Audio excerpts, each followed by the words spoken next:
took on that matter. I am satisfied myself when I was briefed by the decisions of the Inspector General of Police, and we are fine. And then he has briefed us on the conversations he had with the IBC on the matter. We are satisfied completely with how they resolved the matter, and we believe that is the responsible way of managing these affairs. Let us proceed now to another matter. On the issue of the house of the DPP, again, it applies to what I told you earlier. I don't want to make sideline comments now when a matter as sensitive as that, has happened. Now, you already have jumped to conclusions before investigations are done. Now, my brother, if we go that way, we will hurt ourselves. Let us always be focused. When something has happened, we have competent officers, we have competent teams. They come up, they investigate the matter, wanachunguza, wanatafuta ukweli mahali huko.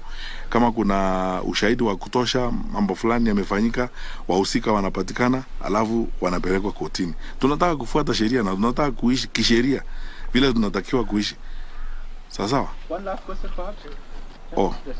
Bwana Waziri, I'm Bruhan Makom from Katuleko. You're on record telling chiefs that they must follow the direction that the president has given.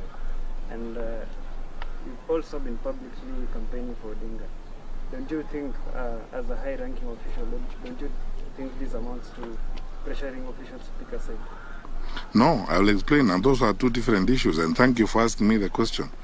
Number one, and I repeat it again, in a society of our kind, and all societies around the world, leadership is organized in the manner in which our leadership is organized.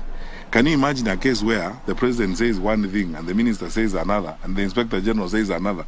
We don't want chaos in our society. In the security sector, when it comes to policy and implementation of government policy, we queue behind the president. That's what I've told chiefs. If the president says 100% transition from primary to secondary, and I want every child in school, how can you not do it in your location when you are a chief and the president has said that? If the president has committed himself, even at the UN, on goals that we must meet on this FGM thing, how can you tell me as a chief that you're not going to go around the villages to fight FGM? Because that is what the president has said, and that is what national government has committed itself to. So this is what we must do, and I will repeat it again.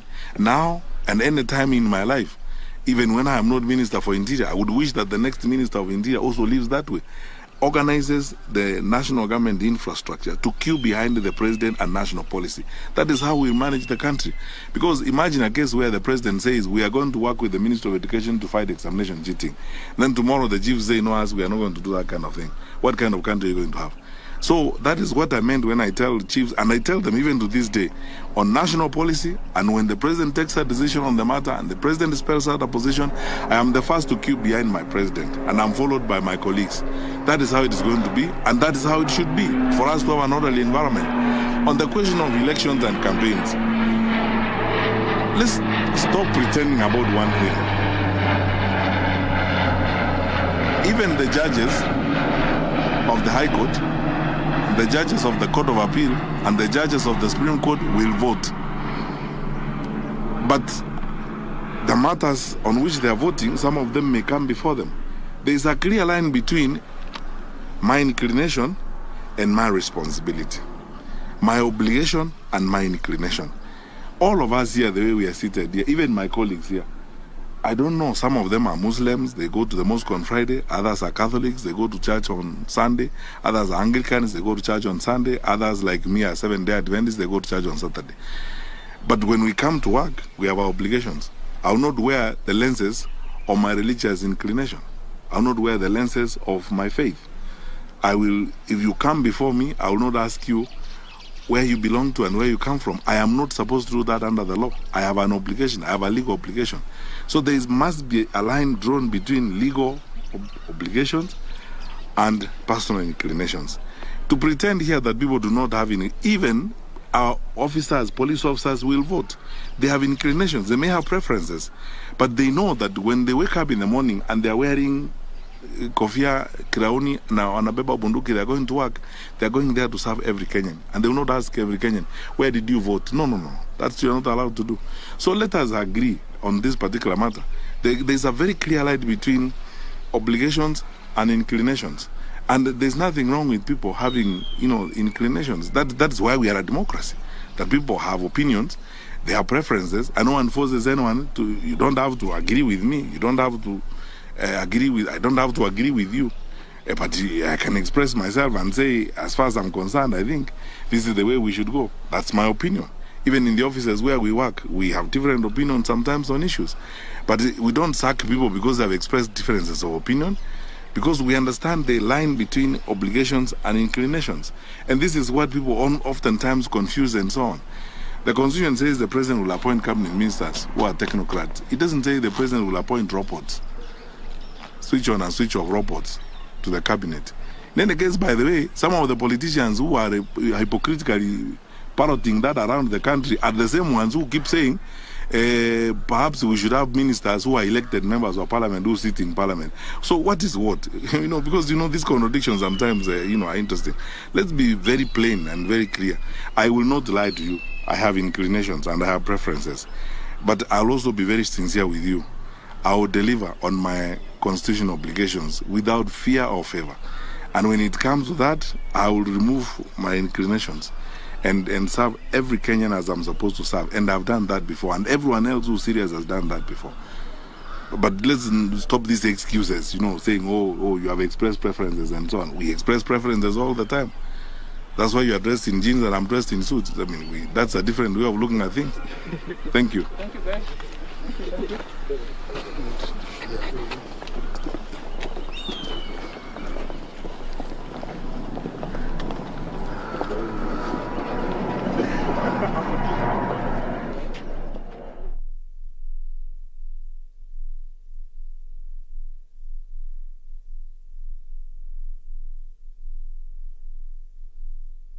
Australia is in intelligence-led decision based on whims or ordinary things, and we collect information on a regular basis all the time. We are driven by data. We are intelligence-led in the decisions we make. There's something in the security sector we call a threat profile.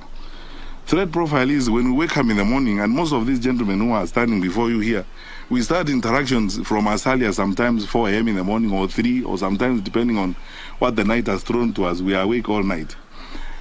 We look at what are the major threats we are facing as a country, and we start working on them. And we have a threat profile where you look at, Al-Shabaab is now giving us problems, blah, blah, they're targeting this, they're doing this, and so on. Then you go all the way from number 1 to whatever number, as it were. Your deployment and your focus, or if you're going to follow somebody, it is because you believe that in that threat profile they rank very high. I've said this before when I was called to parliament one time. Some of those individuals who are saying that the police are after them or they are threatening them, in the threat profile between number 1 and 500, they are not there. Which means there are people, even a cockroach cannot spend time thinking about, because you see, they are no threat to anybody. They're doing their job as politicians. They are talking. What wanaongea. And then talking is not a threat, because you see, that is what they are paid to do. Because if you are a politician, your practice is in kuongea, which means as you talk around, even a lizard passing around is not worried about you. So why should Imbowa deploy police officers after you? You are not a threat to anybody. In fact, if anything, you're only a threat to yourself.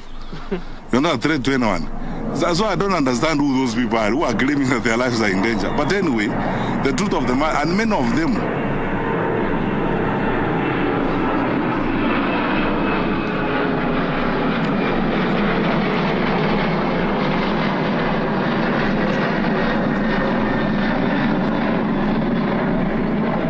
sorry about that. I hope we'll finish before another plane.